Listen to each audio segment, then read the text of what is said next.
5, in 4, 3, 2, 1.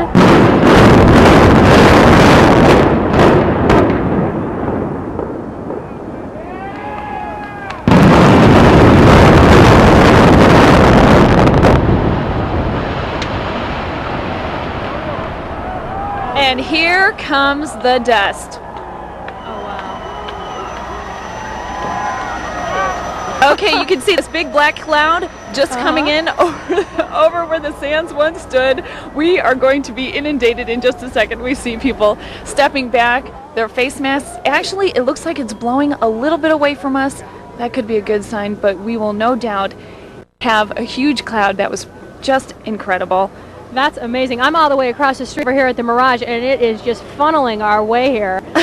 This is really amazing. It's unbelievable, the amount of dust. And here it comes. I'm up at the 7th floor here, and this is well above my head. And now the entire lot where sands once stood is obscured by all of the dust. It will soon be settling, I'm sure, all over us down here. It was quite an incredible explosion. And the thump, did you hear the thump and feel it in your chest, Ann? I've experienced a few earthquakes out in California, and that felt to me like an earthquake.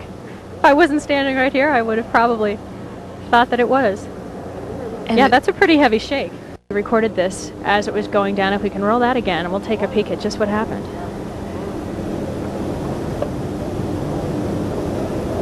See some people pretty joyous and excited in the foreground there.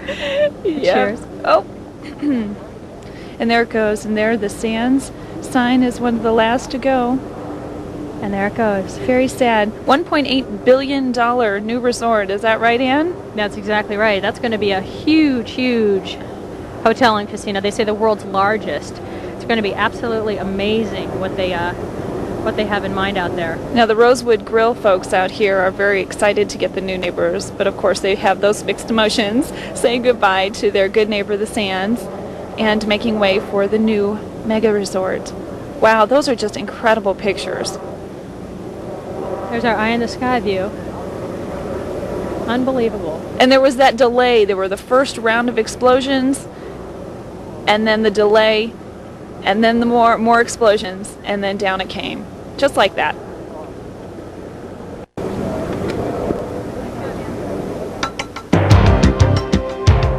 The implosion of the Sands Hotel. This is an Eyewitness News special report.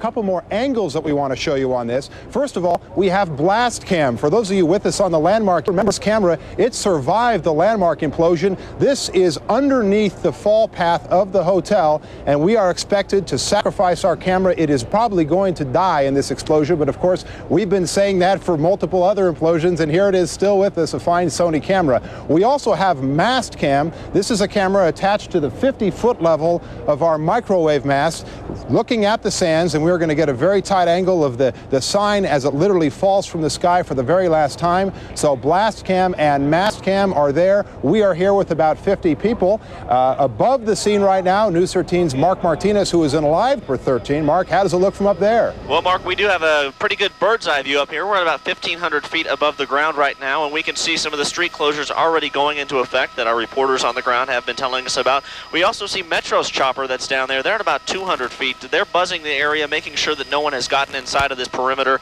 They're using some heat-seeking equipment to make sure that, once again, that nobody will be inside once this the Sands Hotel does go down. And we see a lot of activity, a lot of red and blue flashing lights down there as we assume they are getting ready to start blocking off the streets for this final implosion. And we will, of course, be covering that from the sky and the dust cloud that will follow. For now, we're going to send it into Ken and Kathy, who are inside the studios, and we'll be back up here, of course, when the implosion happens. You're going to have a great view from there, Mark. A great view and a safe view with no dust. Oh, that's right. Right. Speaking of dust, just to feel a part of it, you should know that Mark Sayre was nice enough to leave us one of these. Perhaps we'll share it this evening. Just in case the dust comes this far. Exactly, but we do have our very own, as he called it, gas mask, but it is a little dust mask that everybody is wearing out there this evening. to feel a part of this historical event that's taking place. Right. Now, very often, an implosion and a Hollywood film crew go hand in hand. Now, the landmark implosion will be immortalized next month on the silver screen in the movie Mars Attacks. Even though no film crew is actually taking advantage of tonight's Sands implosion, the movie Con Air, starring Nicolas Cage and John Cusack, has already used the famous hotel. A few weeks back, an airplane was careened into the base of the Sands, a crash on the Strip, and the movie is filled with the air chase scenes throughout the valley. In March, the Sands crash will be coming to a theater near you.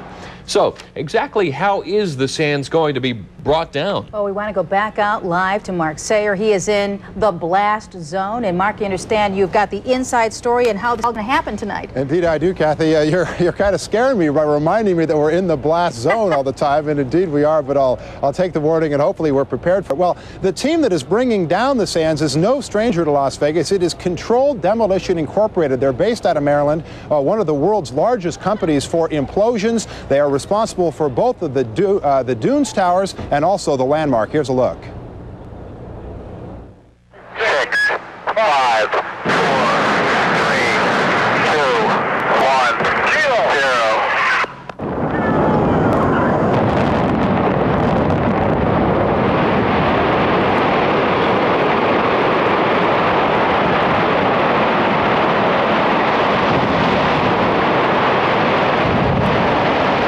The Landmark.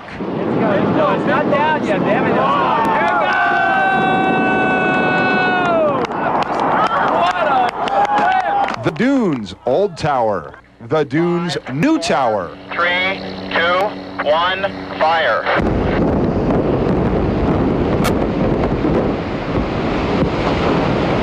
No city is blowing out the old and bringing in the new like Las Vegas. And while the implosion team is under strict orders to keep advance publicity to a minimum, you can plainly see their work.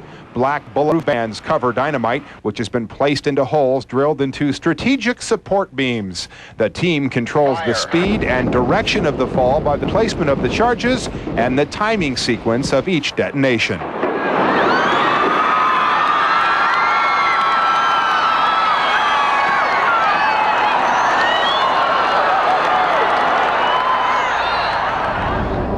Now, this videotape is of me back in 1993. I've been telling you about this dust cloud. This is what the dust cloud looked like during the implosion of the Sands. We were at ground zero, a lot like being in a light snowfall. Another sensation under the cloud is just how dark it gets if you are enveloped. I mean, it is the middle of the night right now, but if you can believe it, when these clouds descend, any lights that you see around you from local street posts or even our television lights, they literally just disappear, and you no longer even have any sense of direction. It is a very uncanny experience in many ways, and something which we are expecting to feel again and experience again as this tower falls. Now, as for the company Controlled Demolition Incorporated, they are not done with Las Vegas yet, Ken and Kathy. Of course, the Hacienda down on the south end of the Strip, that is set for implosion on New Year's Eve, and they are expecting a crowd of over 100,000 people to watch that. So it seems like every month they're out here from Maryland to blow something else up in Las Vegas. Back to you. And that's going to be, what, at 9 o'clock? 9 o'clock, yeah, 12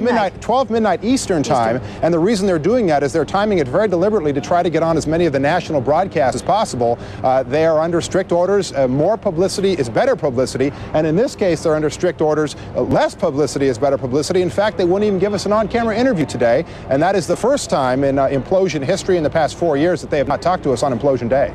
Mark, you're going to be in the midst of all this dust. Should residents and perhaps tourists who are out there, should people be concerned about possible ill effects, health effects from this dust? Basically, you just need to use common sense. We came prepared, every one of us on our crew here. We've got our filter masks and our goggles and our ponchos, and actually some of this was actually provided to me by the Mirage folks back in 1993. And obviously you don't want to breathe this stuff in during the course of just windstorms here. We talk about PM10, particulate matter, and how bad it is to be inhaling that. Well, this is particulate matter like you've never seen it, and we're going to show it to you, and we're going to be in it. And if you don't have to be in it, it's probably not a very good idea. It's a bunch of nasty dirt. Yeah, nasty is right. All righty. Thank you very much, Mark Sayer. Be safe. We'll check back with you in a little bit. And this implosion, of course, isn't going to be easy. With a look at how the Sands Tower was built and how it's going to come down, here is Steve Krupe. Hi again, Steve. Hey, Ken, everything's a go still for our 2 a.m. countdown. And the tower that you see behind me out there wasn't always there. And in fact, it wasn't even original Sands, which opened back in 1952. Originally, the Sands was a bunch of low-rise, two-story bungalows, and then in the early 60s, the co-owners got together and they started building what would become, at that time, the tallest building in Las Vegas, the tallest tower on the Strip for many years. And there it goes up, piece by piece, floor by floor. At the very top, the name Danny Thomas was up there, Joey Bishop on the mark.